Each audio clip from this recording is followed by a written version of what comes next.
Hello, my friend. Today I will tell you another long-forgotten legend. Close your eyes and let the magic transport you to Middle-earth. Our journey begins. In the elder twilight of the world, when the stars shone brighter than they do now, and the seas still whispered the names of ancient gods to those who listened, there stirred a presence beyond the bent realms of Middle-earth. Far across the silver plain of the sundering seas, in a land untouched by sorrow, Valinor stood still and radiant beneath the light of the two trees' memory. There, among halls of alabaster and gardens perfumed by timeless song, the Valar kept silent vigil. Long had they turned from the affairs of the outer lands, for the doom of men and elves had fallen under shadow and choice. But now, in that age's final ebb, as the world itself seemed to lean into dusk, a whisper reached the far western shores, not carried by wind nor water, but by the quiet ache of memory, a call not spoken, but felt in the marrow of the world. The trees of Lorien ceased their blooming for a day and night. Nienna, Lady of Tears, wept by the silent pools, though she knew not why, and deep within the halls of Mandos, where the spirits of the dead wandered in quiet recollection, a ripple passed, a soft tremor that made even the forgotten stir. The Valar in their wisdom did not speak rashly, but they listened, and in listening they heard not the cry of war nor vengeance, but the long note of sorrow drawn like a thread through the song of Arda, a grief too old for words, a yearning not for victory, but for healing. And so it was that Manwë, the high king of Arda, stood upon the wind-wreathed peak of Tanaquil and looked eastward. His robes shimmered with the hue of the high sky, and the eagles wheeled above him, their cries sharp and clear. Behind him came Varda, Lady of the Stars, bearing in her eyes the reflection of every night since the first dawn. Together, they beheld the slow unraveling of Middle-earth's light. "It is not yet ended," Varda whispered, her voice soft as starlight on still water. "The world bends, but does not break. Yet if we remain silent, it shall." Manwë nodded, and his breath stirred the highest clouds. Thus was called the army of Valinor, not in might or wrath, but in remembrance and hope. Elves who had once trod the golden shores, long since faded into myth, were summoned. The Maya, lesser Ainur, who had sung the world into being and now walked its edges in humility, were gathered. And even among the ancient ones of Middle-earth, the Ents, the last of the silent shepherds, dreams stirred again in root and leaf. From the gardens of Irmo came Narahil, a Maya once clothed in dreams and morning dew, who had not stepped beyond the vales of Valinor since the fall of the lamps. Her eyes were deep with time, and her song called birds from distant isles, and from the quiet cloisters of Tirion, where the stars burned softly upon the white stones, came Calion, an elf, who had once knelt before Fingolfin, who had fought in the great wars of Beleriand, and who bore still in his heart the sound of falling cities and the light of burnt trees. Calion had not spoken aloud in centuries, not since the drowning of Beleriand. Yet when the summons came, he rose without a word, and the silver armor he had left buried in the sea was waiting upon his threshold, as though the earth itself remembered his vow. There were others. From hidden paths came those who had been forgotten even by the wise. a mariner who had once glimpsed the shores of Valinor in a dream, a hunter whose arrows had never missed in the days when Doriath still stood, a healer who had once walked beside Luthien Tinuviel. The ships were not ships as the world knew them. Forged of light and memory, they shimmered upon the shore like morning mist. Their sails were woven from threads of the sky, and their keels sang as they touched the water. No oars were needed, for the sea, remembering the first music, bore them as it had once borne the vessels of the mariner Eärendil. There were no farewells, for none who departed had anyone left to bid them. Only the silent stars watched, as one by one the vessels slipped into the long twilight of the sea. On the far edge of Valinor the land ended not with cliffs, but with silence. The sky turned not to night, but to memory, and into this veil the ships passed, their prows lit by a soft silver flame. The wind did not blow, yet their sails filled.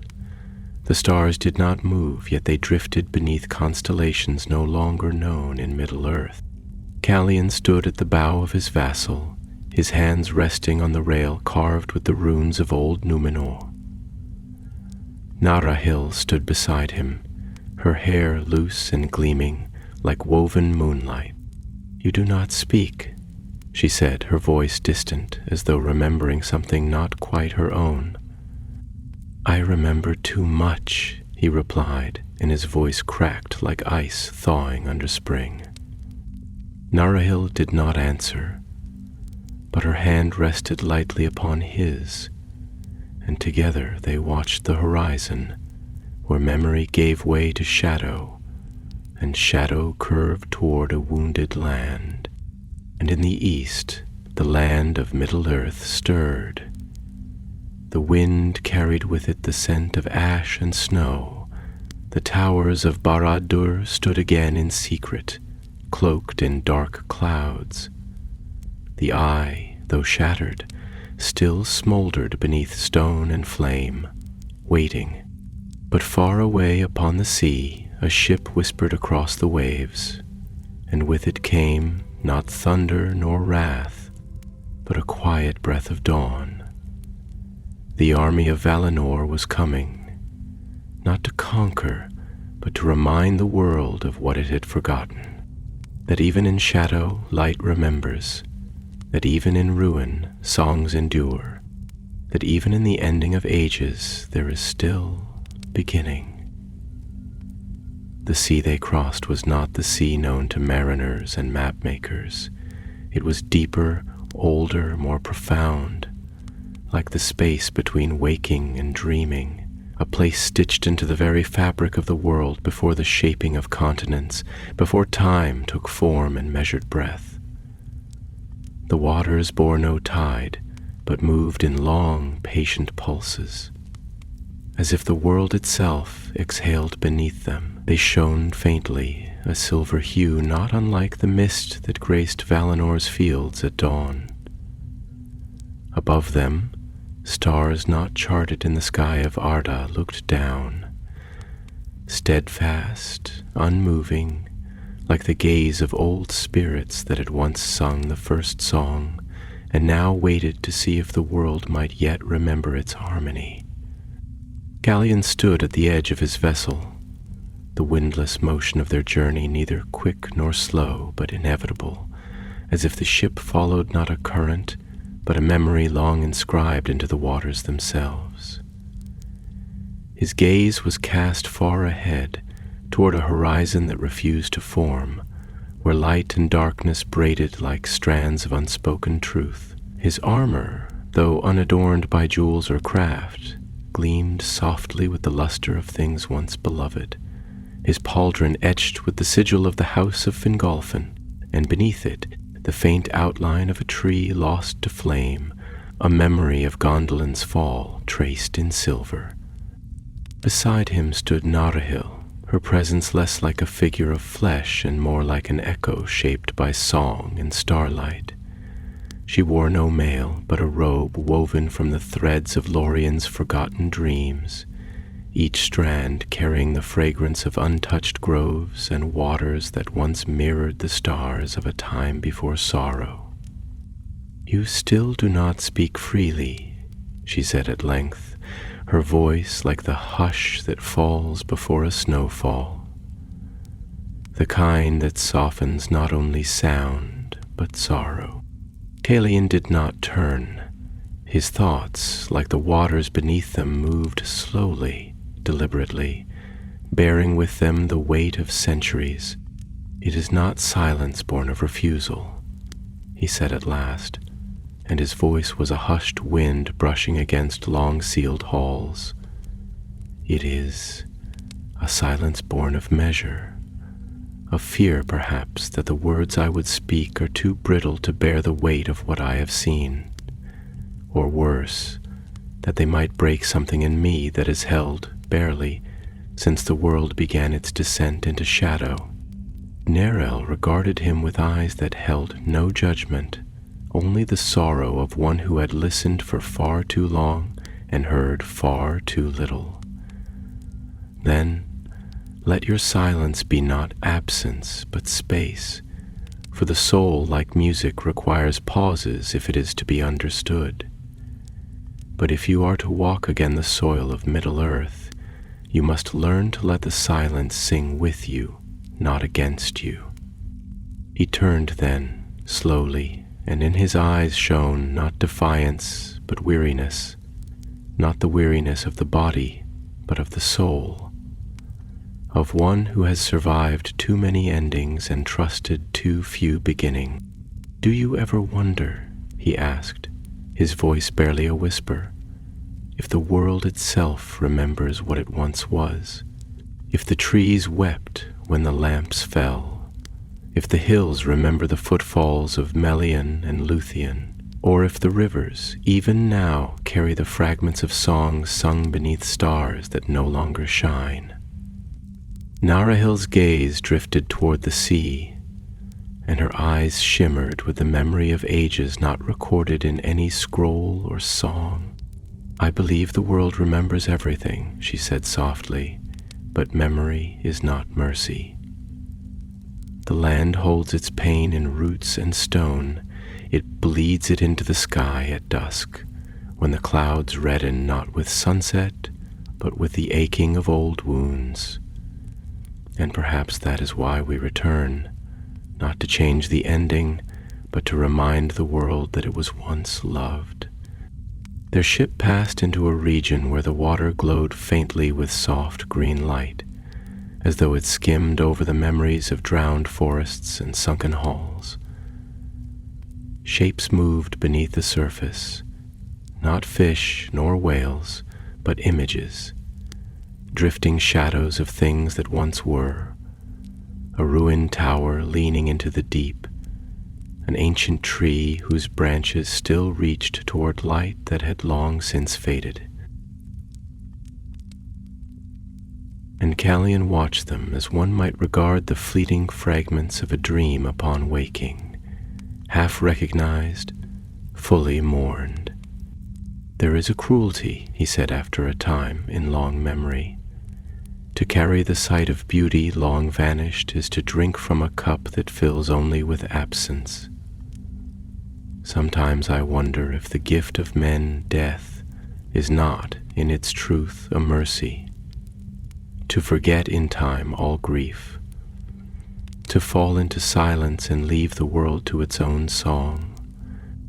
Narahil turned to him then, and her eyes were heavy with the burden of foresight. "And yet," she said, "you came, you who could have lingered in the West, letting the world fade like a half-remembered poem.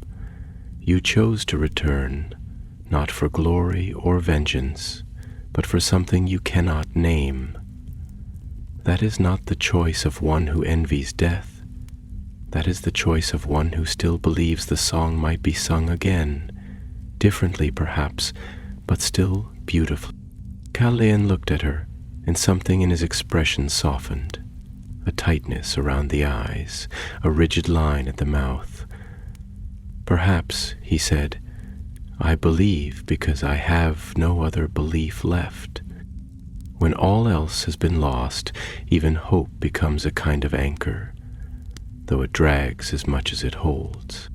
The wind changed, if such a word could be used in a sea that moved without motion. The air grew cooler, and the stars above shifted, as though the night sky itself were breathing. Narahil stepped back from the prow and raised her hand to the heavens, her fingers trailing starlight that shimmered into the form of a great bird, a symbol of the house of Olorin, who once walked the lands as Gandalf.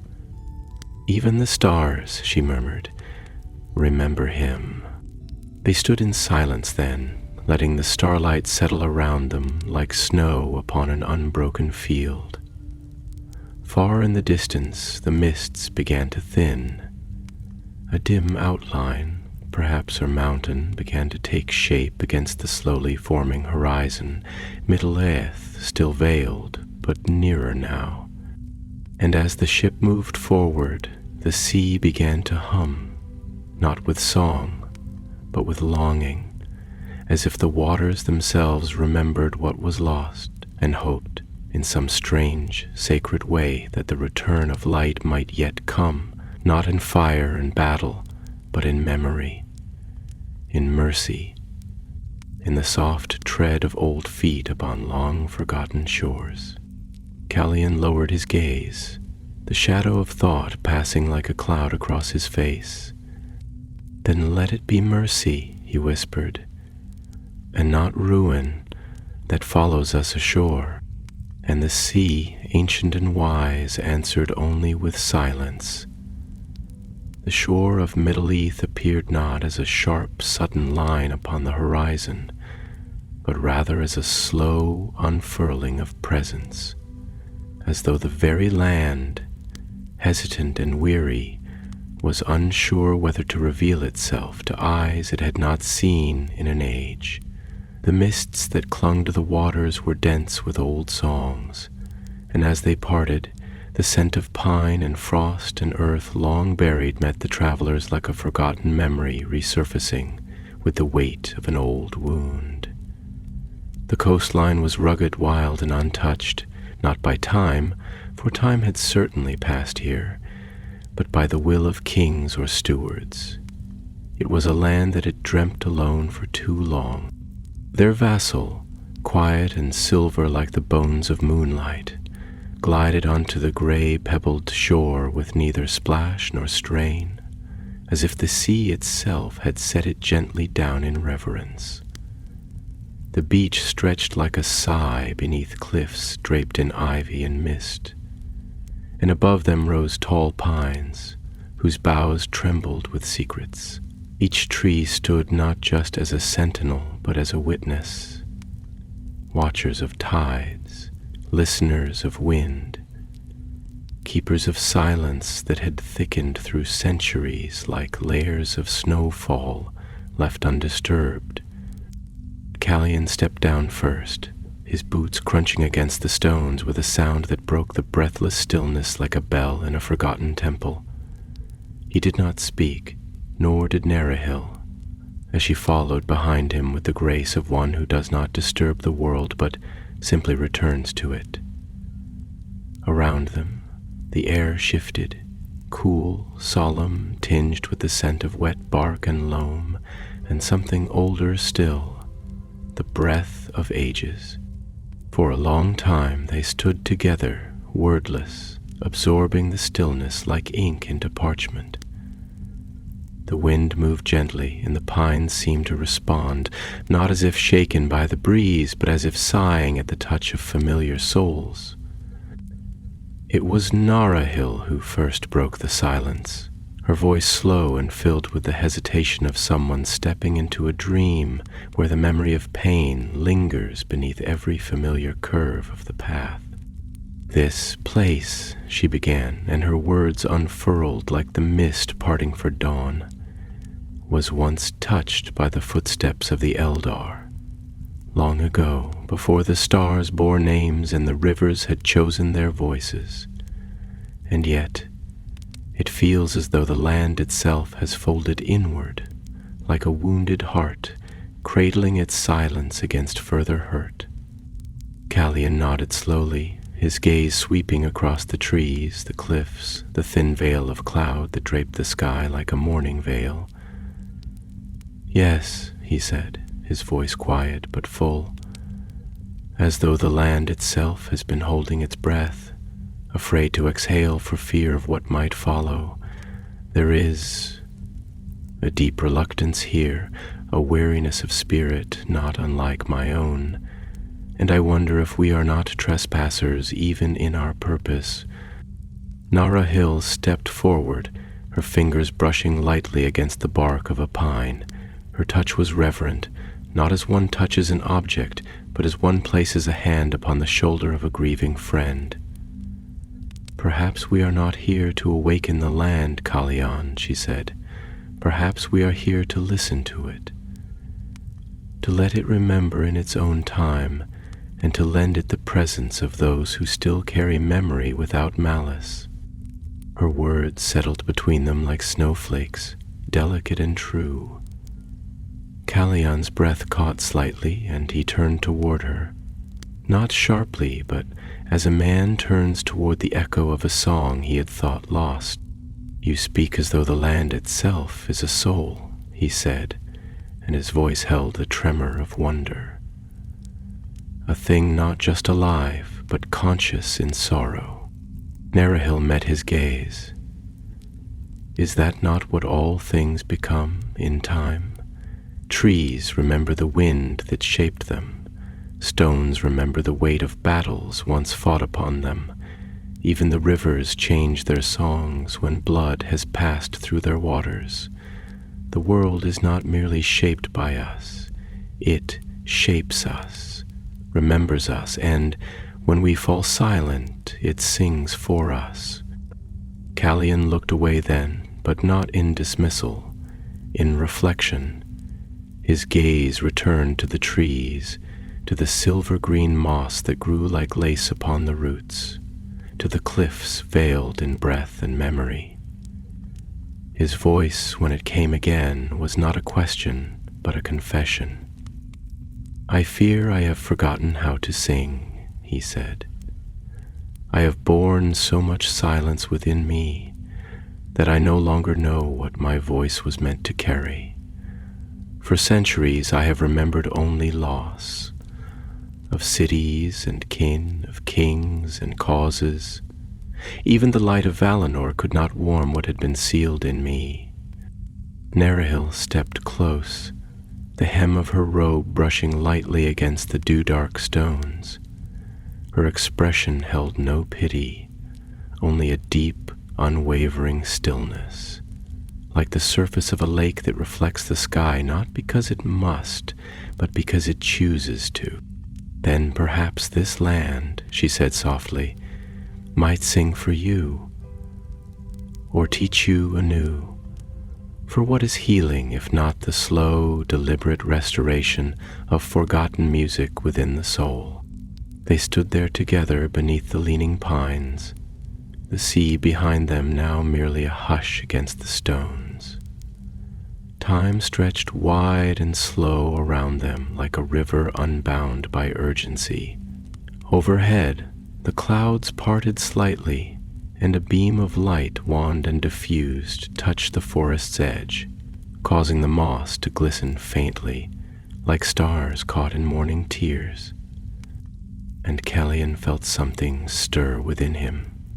Not joy, he had long abandoned such brightness, but a kind of quiet yearning. The ache one feels when glimpsing a road not taken, or hearing the faint echo of a familiar song played in a distant room. A beginning, perhaps, or the whisper of one. "This place remembers more than we do," he said at last. "And perhaps that is the mercy of the earth, that even when we forget ourselves, something remains that does not." They made camp not far from the shore, beneath a canopy of ancient boughs whose branches curved protectively overhead. Nerahil conjured a small fire, no flame but a gentle glow, like the ember of a memory that refused to fade. They spoke little that night, for their silence was companionable and filled with the quiet music of wind, leaf, and distance. The pines whispered above them, and the sea sighed behind them, and the earth itself, it seemed, leaned in to listen. As sleep took them, the land held them, not as strangers, but as kin returned. And in the hush between dreams, the forest dreamed too. Dawn unfolded with the gentleness of a mother's touch, delicate and deliberate, parting the gray veil of night with fingers of pale gold that draped themselves softly over the land. The forest, which had stood in the quiet reverence of sleep, began to stir not with noise but with presence. Each tree breathing slowly into wakefulness, each leaf lifting slightly as if listening for something it could not name. A silver mist hung low, curling through the roots and rising in thin tendrils like the smoke of ancient incense, lending the grove an air of sacred stillness, as though even the sunlight moved with reverence here. Callion sat alone upon a moss-covered stone not far from the fire's dying glow. The flames had burned low through the night, their warmth dwindling now to a faint pulse of light, like the echo of a heartbeat in an old, remembered chest. He did not move, save for the occasional shifting of his gaze. From the sky, now blooming with faint streaks of rose and saffron, to the forest canopy, to the still shapes of trees that seemed almost to lean inward, as though attending the thoughts that stirred behind his eyes.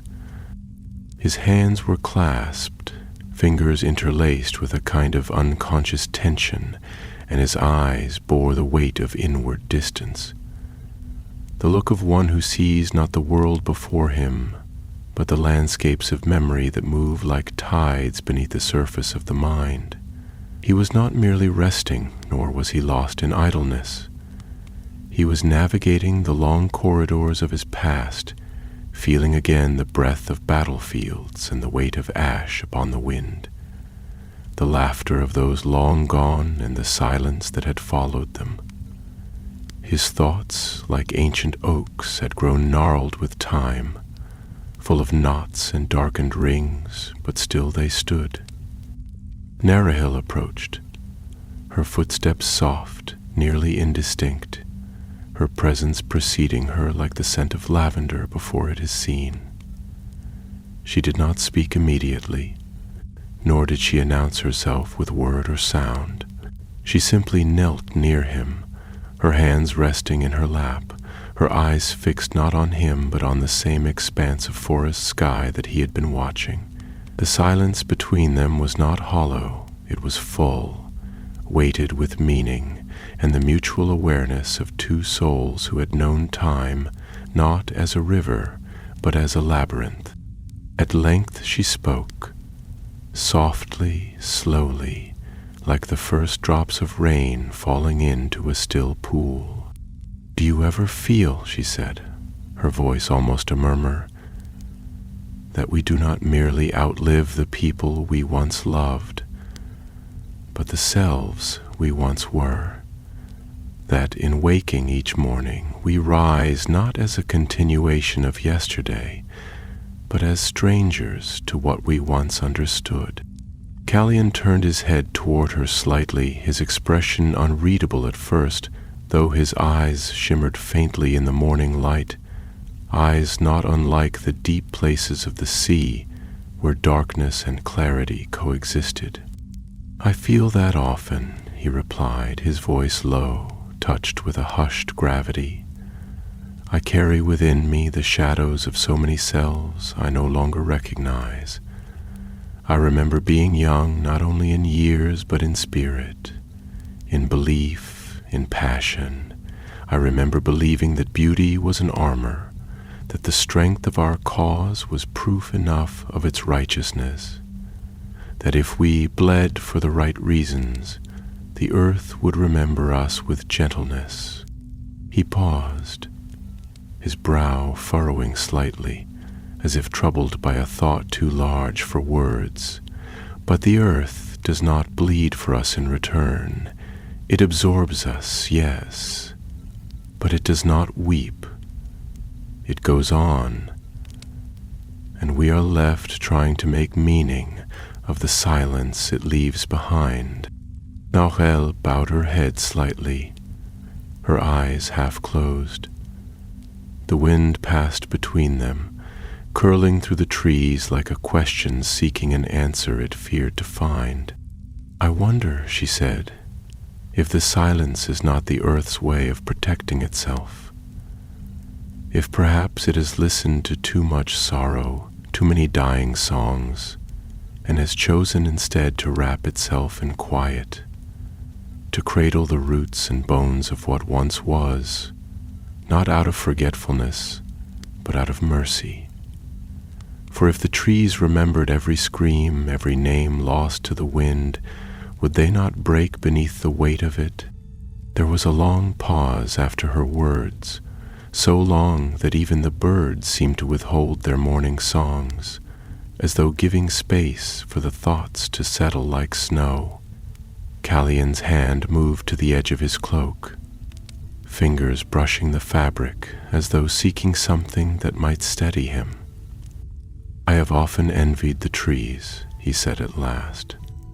"Their slowness, their patience.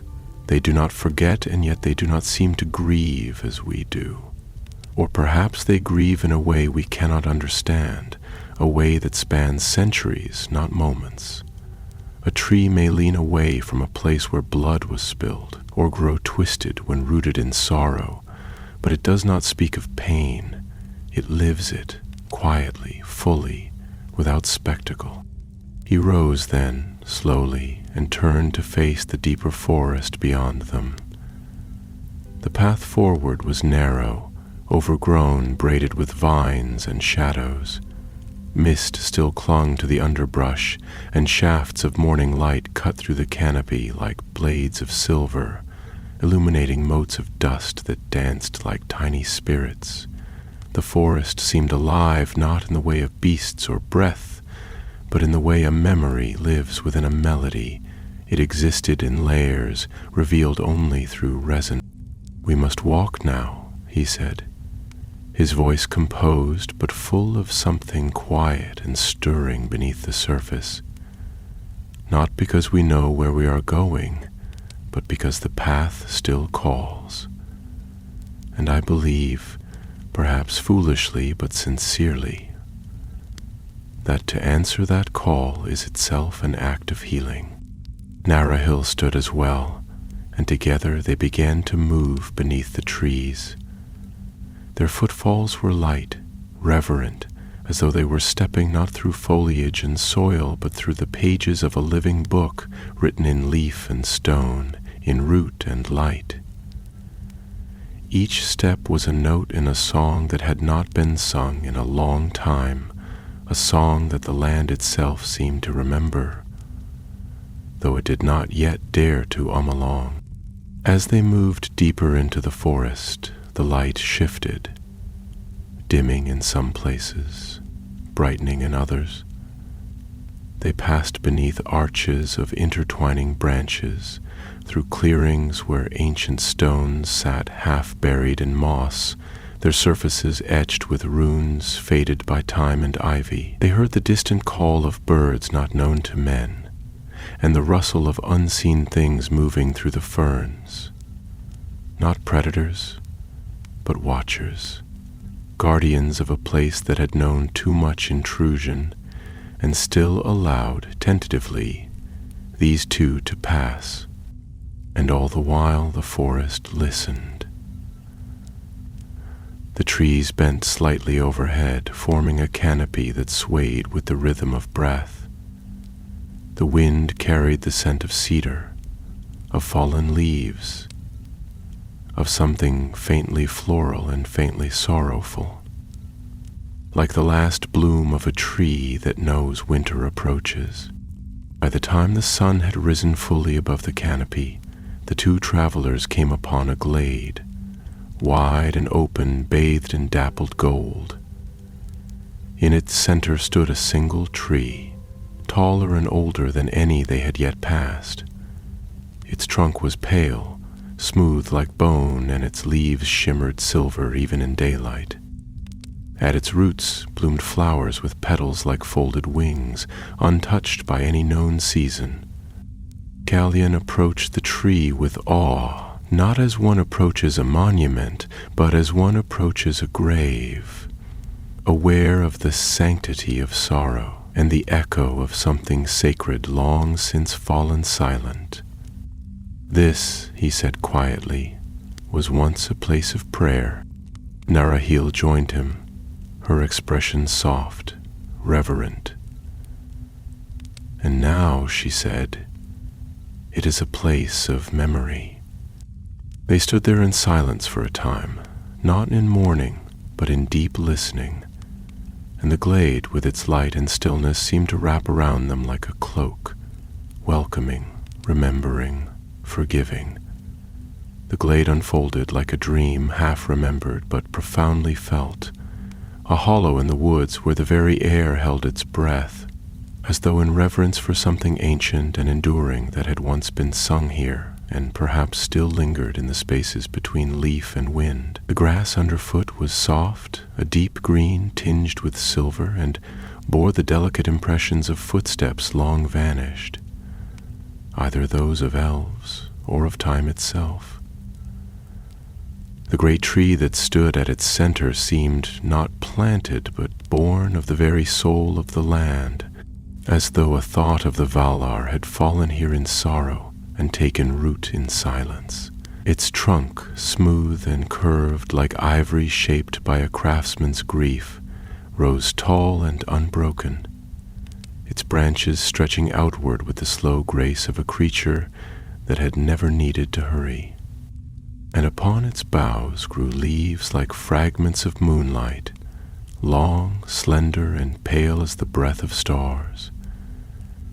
They rustled faintly in the windless air, not with agitation, but with a sound like distant harp strings trembling in anticipation of a hand that would never again play. Beneath the tree, the ground was scattered with petals that had fallen, not in decay, but in offering.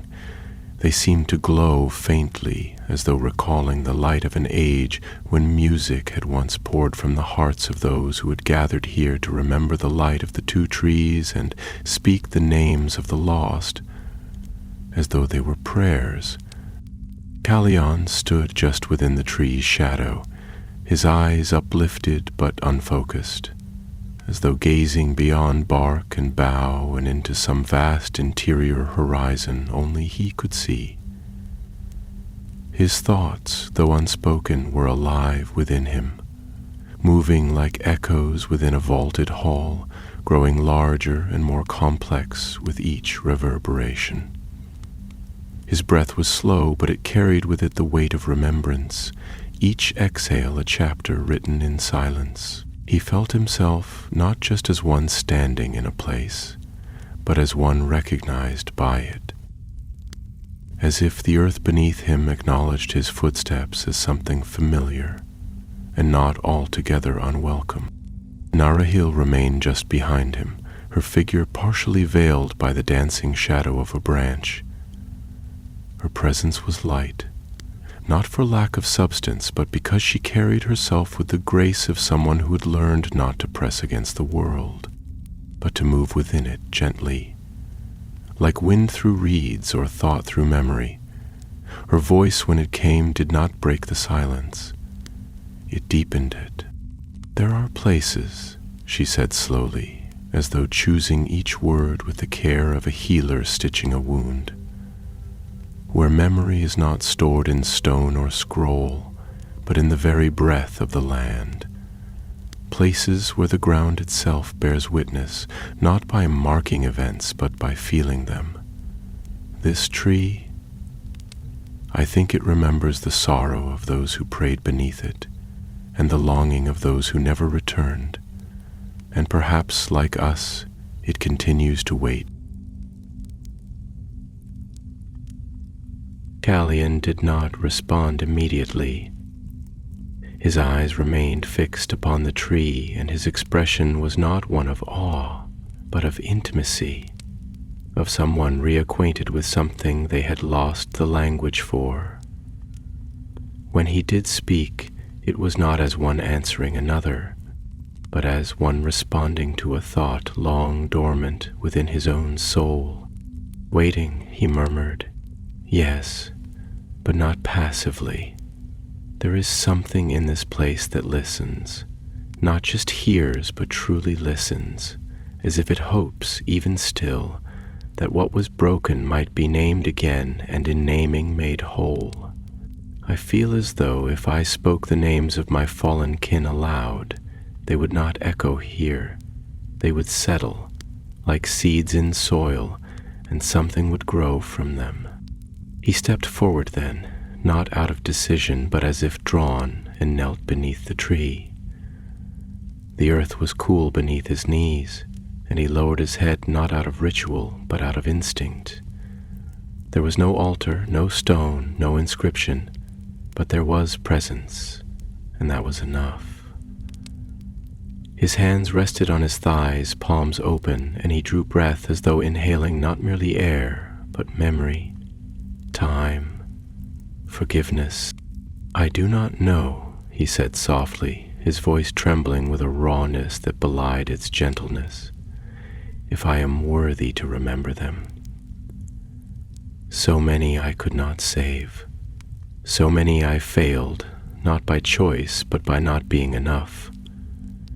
And yet I still carry their names, not in triumph, not even in honor, but in need, because if I do not speak them, who will?"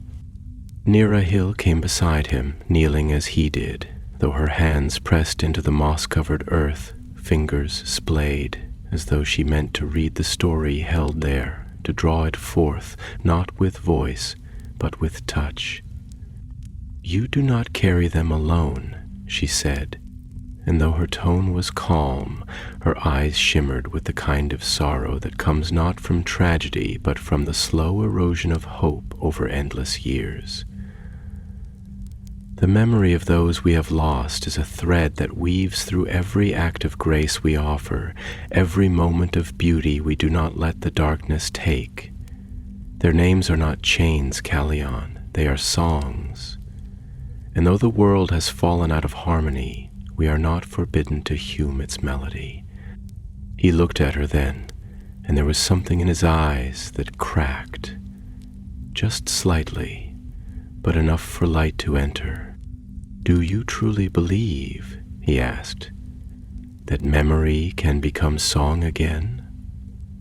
That even after all this, the world is capable of something as delicate as hope?"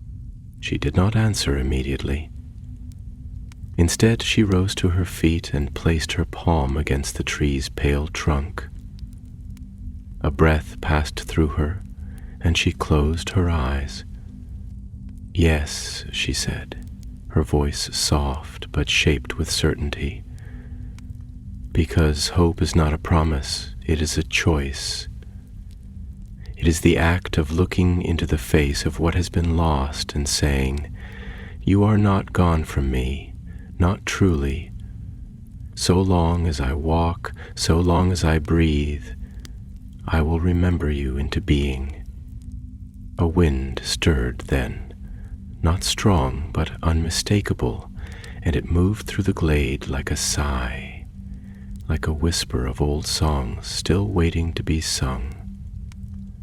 The leaves above them danced faintly, and for a moment the entire clearing seemed to exhale. Callian rose as well, his movement slow, reverent. He did not wipe the tears that clung to the corners of his eyes, nor did he hide the softness in his face. He stood as one who had begun to believe again, not in certainty, but in the necessity of belief. They stood beneath the tree in silence a while longer, not as figures lost in grief, but as guardians of something newly fragile, like fire newly kindled, or trust newly offered. And then, as the light shifted, casting golden lattices through the branches, they turned together, slowly, and began once more their walk into the waiting forest. Each step was softer now, each breath deeper, and somewhere ahead, though not yet seen, the path awaited, winding, uncertain, but filled with light. As they left the glade behind, it did not vanish from sight so much as it slowly withdrew, folding itself back into the quiet embrace of the forest as if it had never been there. Yet they both knew that some part of it lingered with them, not merely in memory, but in the very rhythm of their breath and the soft, deliberate cadence of their footsteps. The forest deepened as they went, both in shade and in meaning, and the light filtering down from above grew more complex, dappled through an ever-thickening lattice of limbs and leaves that moved not just with the wind, but, it seemed, with thought. Moss spread across the ground like a muted carpet, dense and springy, carrying the scent of damp earth and ancient bark, while above them the great boughs of oaks and beeches stretched like cathedral arches, sanctifying the space with a reverence that needed no priest. Celion walked slightly ahead now, though not far, and Narahil followed at a measured pace, the folds of her robe catching now and then on low branches, her fingers grazing the edges of leaves as though trying to understand what they remembered.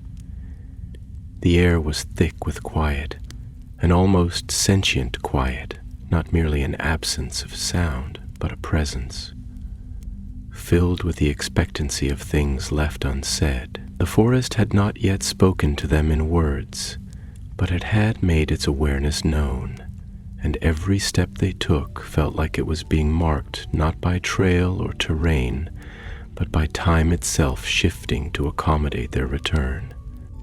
After a long while of walking in silence, Celion finally slowed, and his voice, when it came, was low and almost cautious, as if testing its own weight in this place. "I used to believe," he said, not turning, "that healing was something one arrived at, as though grief were a sickness to be cured, a wound to be closed, a chapter to be turned and left behind. But now I think healing is not a destination but a companion, one that walks beside us quietly, without promise or end, reminding us that pain is not something to be conquered, but carried." Narahil considered his words as they walked, her expression softening, though her gaze remained fixed on the shifting light through the canopy. "Yes," she replied slowly, her tone steeped in reflection. "Healing is not forgetting, nor is it the erasure of sorrow. It is, I think, the weaving of sorrow into the fabric of our being in such a way that it no longer tears at us, but becomes part of our strength, like the knots in a tree's bark or the fault lines in old stone, marks of what has been endured and still endures." He glanced back at her then, his eyes shadowed but open, the beginnings of something softer beneath the weariness. "But does it ever cease to ache?" he asked, and there was no defiance in his voice, only a longing that trembled close to breaking. "Even now, surrounded by beauty, with your presence like a song I thought forgotten, I feel it still, a weight, as though my soul carries the shadow of a mountain, unmoved by all that time and light have offered me." She stepped beside him now, walking not just near him, but with him, as though their paths were no longer parallel, but entwined. "Perhaps it does not cease to ache," she said, her voice a murmur, "but perhaps ache is not the enemy. Perhaps it is the echo of love we still do not know how to spend. When we lose someone or something we loved, that love does not die with them. It lingers, and where it has no place to go, it becomes ache. Not because it is wrong, but because it is unspent, and in that sense, the ache is sacred. They paused then, for the forest had brought them to a clearing, narrow and overgrown, with long grasses bending in the windless air, and clusters of wildflowers whose pale petals quivered as though caught in a dream. At its center stood a stone, half swallowed by moss and lichen, its surface weathered, but bearing still the faint trace of elvish script, the letters delicate and curving, like the last lines of a forgotten lullaby. Callian stepped forward and knelt beside it, brushing the moss away gently with one hand. He did not read the words aloud. He did not need to. He recognized them not as something to be deciphered, but as something remembered. This was a place of parting, he said, almost to himself. Here, long ago, a company swore an oath before parting paths. I stood here. I spoke words I believed could shape the world, and they did, but not in the way I had hoped. Narahil knelt beside him, her fingers joining his upon the stone. There is no oath that does not bind even when it is broken, she said softly. And sometimes the echoes of the promises we make continue to ripple through the world long after we forget why we made them. But that does not mean they were in vain. Even broken oaths bear witness to our striving and to the truths we longed to live by. He closed his eyes, and for a long moment there was only silence, thick and velvet, wrapped around them like twilight. When he opened them again, his gaze was clear, though not untroubled. I feared, he said, that in returning here, I would find only ghosts, that the land would confront me with all that I have failed to become. But instead, I find that it remembers me gently, not without sorrow, but with a kind of mercy I had forgotten the world was capable of.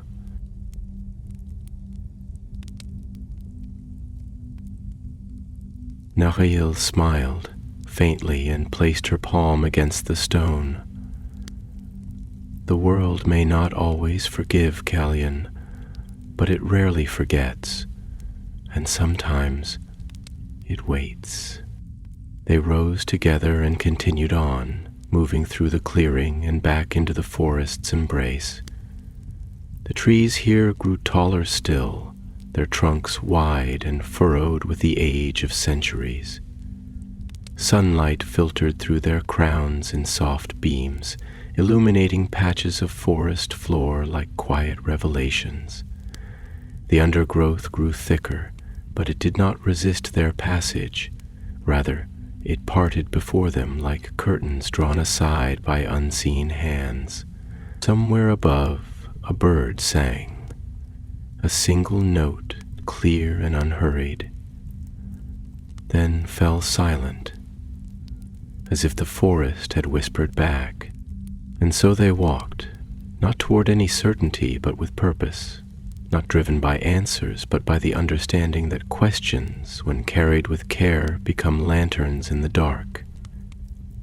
As the day bent slowly toward its middle hours, the forest deepened around them, not merely in density or shade, but in spirit, in the way a dream deepens when one lingers too long at its edge, unsure whether to wake or drift further into its folds. The trees no longer whispered, but murmured in more complex voices, their branches brushing one another with a rhythm like breath slowed to the tempo of the earth's own contemplations.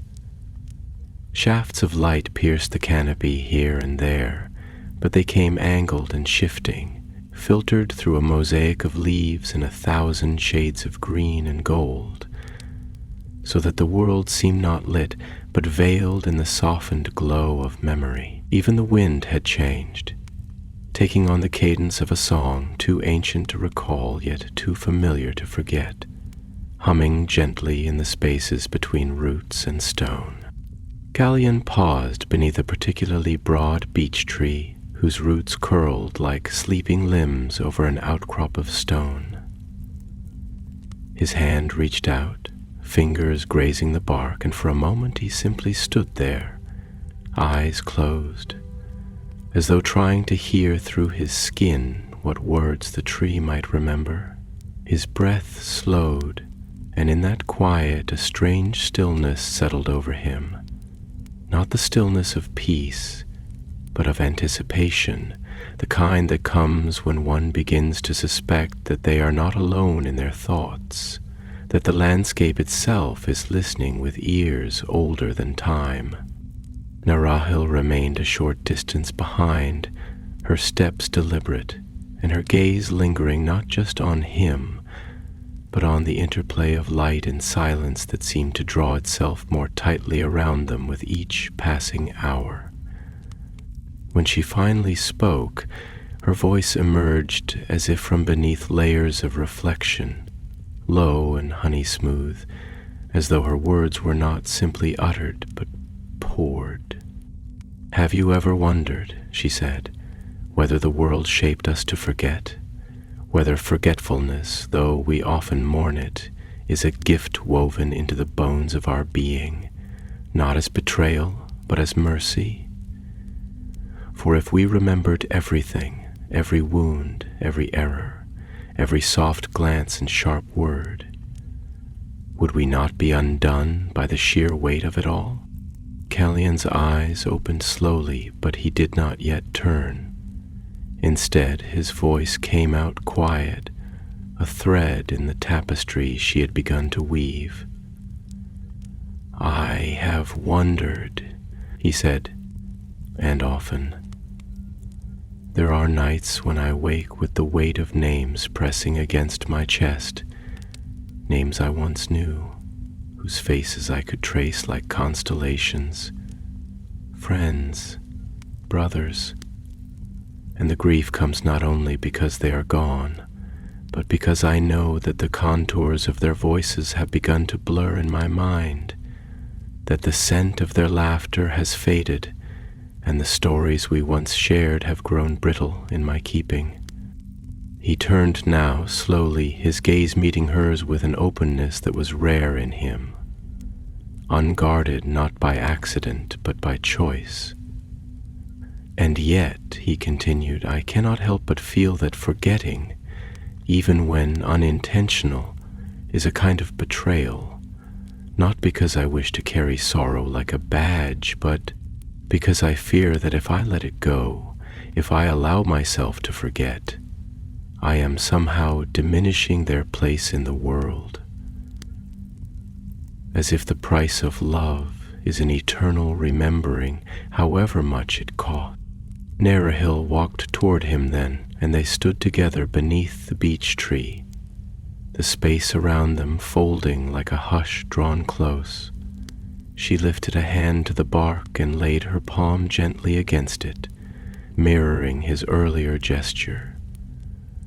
Her eyes searched his face, not as one seeking to judge, but as one seeking to understand. "There is a difference," she said, "between forgetting and letting go. The world does not forget. It stores memory in roots, in the bend of rivers, in the tilt of stones half swallowed by moss. And we are not asked to remember all things with the clarity of fresh pain. We are asked to remember in the way a garden remembers the rain, not by holding every drop, but by becoming lush with its memory." Her words sank deep, not like arrows, but like seeds finding soil. Callion looked up, his gaze following the ascent of the branches, how they twisted into sky, like a yearning unspoken. "I have never known how to do that," he said, "how to grow with memory. I've only known how to endure it, like weathering a storm that never quite passes." She stepped closer then, and her voice softened further, becoming almost a breath in the shape of meaning. "That is still a kind of courage," she said, "even if it leaves you raw, even if it leaves you tired, but perhaps it is time to ask what lies on the other side of endurance. Perhaps you were not meant only to survive your grief, perhaps you were meant, some day, to sing it." The wind stirred then, rising from the hollow between the hills and moving through the trees with sudden aliveness, rustling every branch and leaf until the forest seemed to sigh all around them. A chorus without voice, a lament without language. Calian's breath caught and he closed his eyes again, not to hide but to feel. And in that breath, in that moment, something shifted. He felt it not as a revelation, but as a loosening. The slow, subtle unlocking of a door that had long been sealed within him, its hinges rusted by silence and fear. When he spoke again, his words came slowly, but with growing surety.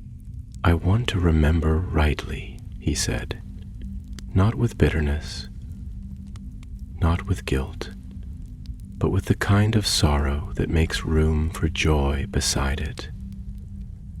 The kind that does not demand I diminish myself in penance, but asks me to become more capable of love, more capable of seeing beauty again, even in a world where so much has been lost." Narahil's smile, when it came, was small and luminous. She said nothing, only placed a hand upon his shoulder, and in that simple gesture gave more comfort than any litany of words could have. They stood there a while longer beneath the great beech tree, and when they began to walk again, the light above had shifted subtly, brighter now, with fewer shadows. The canopy thinned, and ahead the forest opened toward higher ground, where ancient ruins lay entangled with roots and vines, the remnants of a place that had once sung its purpose aloud, and now whispered it only to those who listened deeply. As they approached, stone steps appeared beneath their feet, half buried, half remembered, rising toward the mouth of a forgotten watchtower wrapped in ivy and silence. Birds flew above, circling slowly, and from within the tower's broken crown there came the sound of wind, low and steady, as if the place itself were drawing breath for the first time in 1,000 years. And though neither of them said it aloud, they knew. They had arrived at a turning. The tower stood before them like the remnant of a half-forgotten dream, its stones sunk deep into the moss-laden hill, weathered by centuries of rain and silence and sun. Its broken crown reached toward the sky like fingers once outstretched in warning or in greeting, now curved inward by the weight of years and memory. Vines clung to the old stones with the intimacy of time, winding through cracks like veins that pulsed with the slow breath of the forest. Birds wheeled above it in lazy arcs, their wings slicing the pale blue sky where clouds drifted like the thoughts of gods. The air was different here, charged, not with menace but with density, the way a room feels before the first note of music, or a field just before snowfall. Something had been held here once, a purpose, a promise, a presence. And though it had long since ceased to speak in the tongue of elves or men, its residue remained, a quiet thrum beneath the soles of their feet. Calian stepped slowly onto the first of the worn stone steps, and a hush settled around them, not imposed but invited. He did not look back at Narahil, but he felt her behind him, a warmth like a shadow that did not obscure but clarified. His hand brushed the edge of the stair, fingers tracing the groove of a carved rune long eroded. its meaning no longer legible to the eye, but still intelligible to something deeper in the marrow of his being. "This place," he began, his voice little more than breath, though rich with reverence, "once watched the world from a place of hope. It stood as a sentinel, not merely of stone and vigilance, but of longing. To build such a tower in the wilderness is not only to defend, but to believe that what lies beyond is worth guarding, that there is something left to see, something still sacred enough to warrant a view from the heights." Narehil's voice followed, soft but deliberate, as though drawn forth not from thought alone, but from the memory that stirred in the earth around them. "Yes," she said, "and perhaps it still watches, not with eyes, but with silence. Perhaps the stones themselves remember the hands that laid them, the voices that once rose in song beneath this sky, and they grieve not because all has been lost, but because we the living so often forget that we were part of the song." She came to stand beside him now, and together they ascended, each step echoing faintly, though the sound did not travel far, caught and softened by moss and time. The interior of the tower had collapsed inward, its upper floors fallen in great slanted slabs that formed natural ledges now choked with fern and wildflowers. Trees had grown through the gaps, their roots knotting through the stone as though trying to hold the structure upright through love alone. It was ruin, yes, but not destruction. It was the kind of ruin that suggested rebirth. As they climbed, they passed old markings upon the walls, scratches of tools, faded scripts, the curve of a palm once pressed in dust. Callian touched them each in turn, not out of ritual, but out of longing, as though to affirm that his presence was not intrusion, but return. At last they reached the summit, the broken edge of the crown, where the sky opened fully and the world spread out in all directions. A vast expanse of forest rippling like an ocean beneath the wind, distant hills rising like ancient sentinels, and far to the east, the shimmer of a river winding through the trees like a ribbon of light offered in promise. Callian stood at the edge of the ruin, the wind catching his cloak and hair, and for a long while he said nothing. He simply breathed, deep, full, unguarded breaths. Each inhale brought with it the scent of pine and stone, wildflower and rain. Each exhale carried away something of the weight that had settled on his shoulders long ago, when the world still burned and he had been too young to understand what it meant to survive without becoming hollow. "There was a time," he said, "when I would have stood here with pride. Not arrogance, but certainty. Certainty that our cause was just, that our presence here mattered, that the light we fought for was eternal, immutable, ordained. I would have looked upon this view and seen only the future, bright, unbroken, glorious." His voice faltered slightly, but not from weakness, rather from the tenderness that accompanied the breaking of illusion. "But now," he continued, "I look and I see fragility. I see beauty not as a thing to be defended with blade and flame, but as something to be preserved through gentleness. I see how easily the forest might forget us if we vanish, how quickly even towers crumble, and I wonder if what we once called strength was not merely our fear, dressed in the garments of virtue." Narehil, standing beside him with her hands resting lightly on the edge of the stone, turned her gaze to him. Not to answer, but to meet the question in his eyes. "And yet," she said, "you climbed.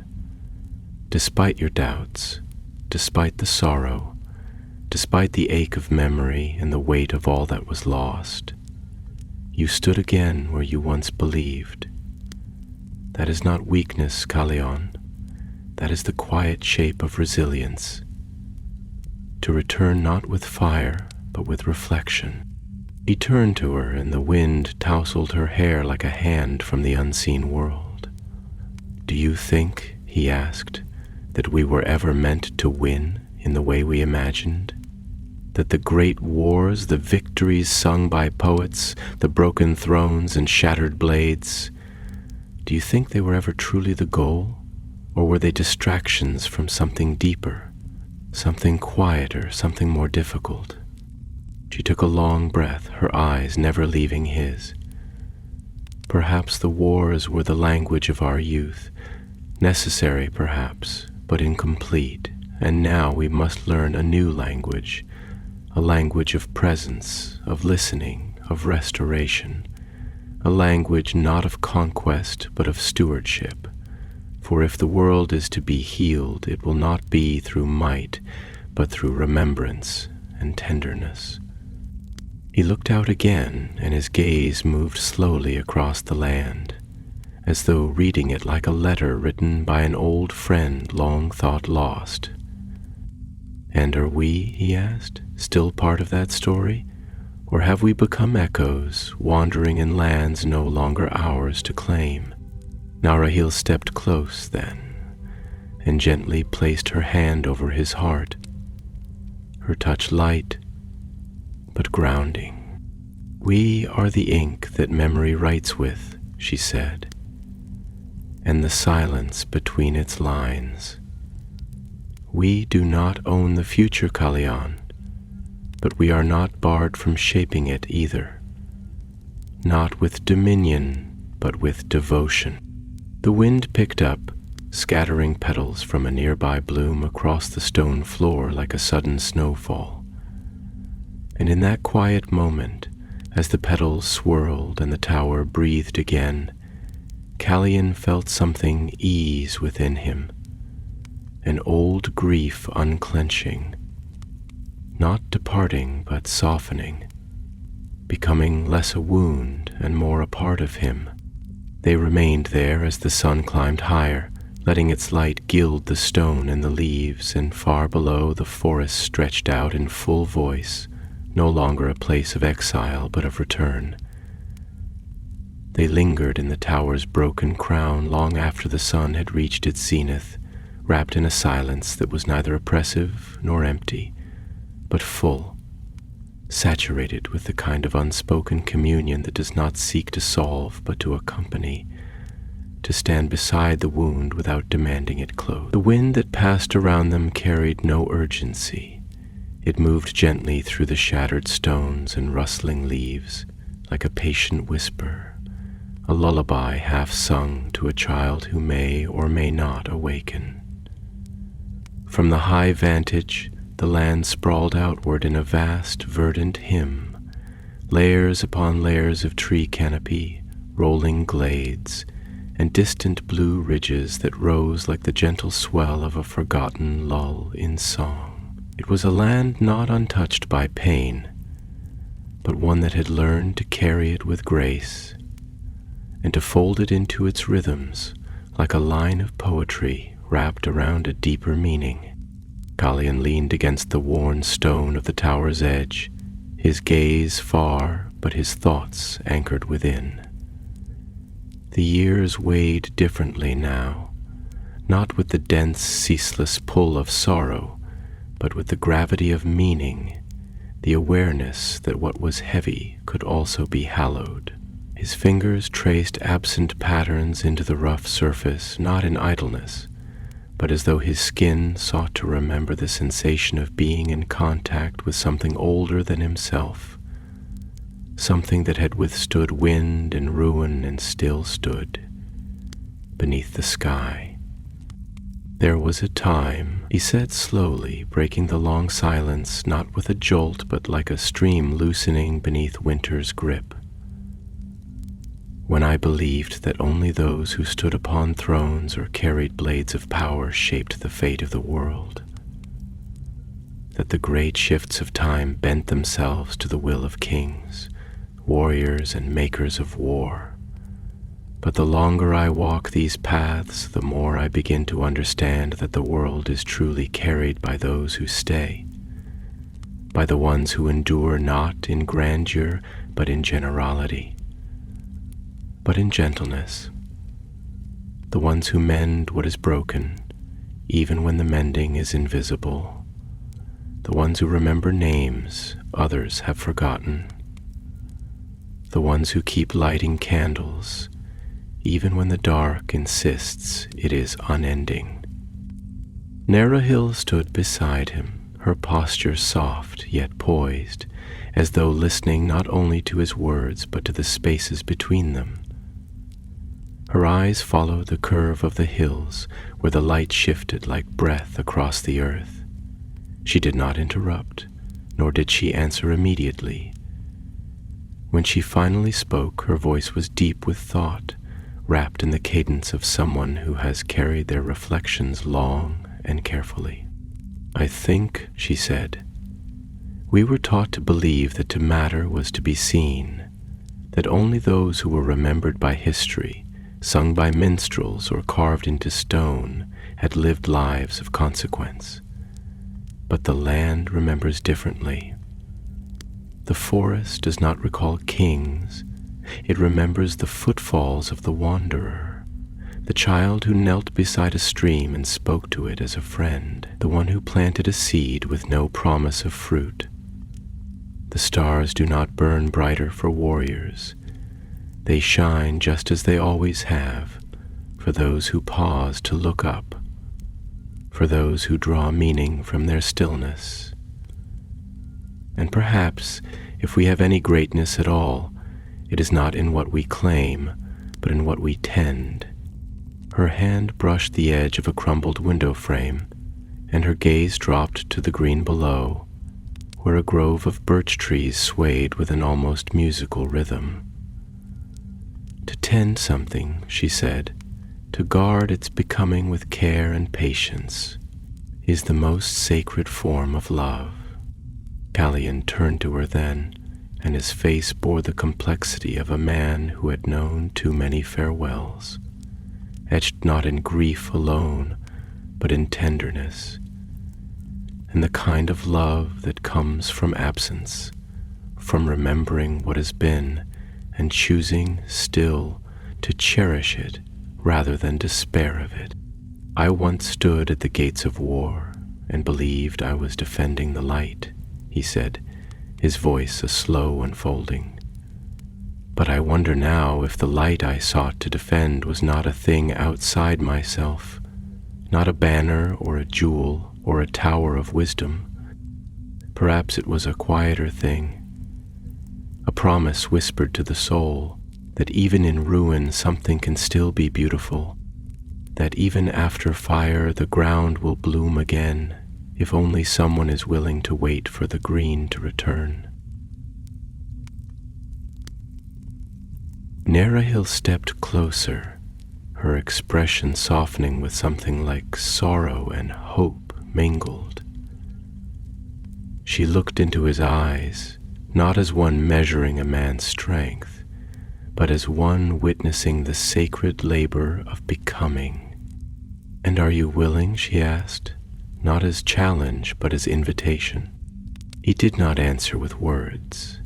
Instead, he turned from the parapet, knelt among the moss-strewn stones where once a flame had burned, and gently placed his palm upon the ground.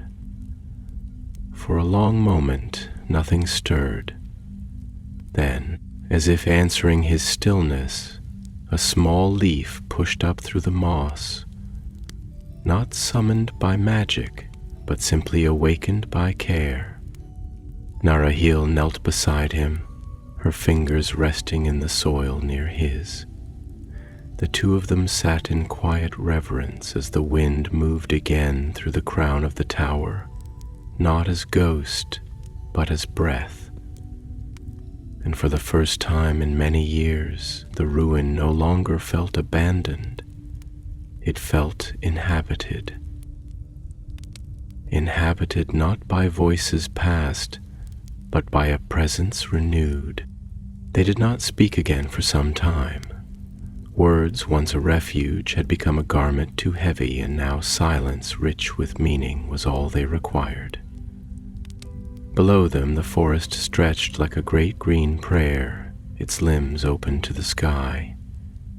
Above them the sun lowered toward the edge of twilight, its light becoming warmer, deeper, like a blessing laid across the shoulders of those who had not asked for it, but who, by their presence, had made themselves ready to receive it. And when they descended the tower at last, they did so not with the haste of pilgrims reaching an end, but with the rhythm of gardeners moving toward a field that still awaited its season of sowing. The path before them curved gently eastward, through tall grasses and between stones veined with lichen and memory. Somewhere far ahead, the land folded into a new valley where the remnants of old roads still lingered, and the possibility of meeting others, wandering, wounded, hopeful, was no longer something feared, but longed for. For the army of Valinor had not come to conquer, it had come to remember, to restore, to listen. And in their listening, the land began to sing again,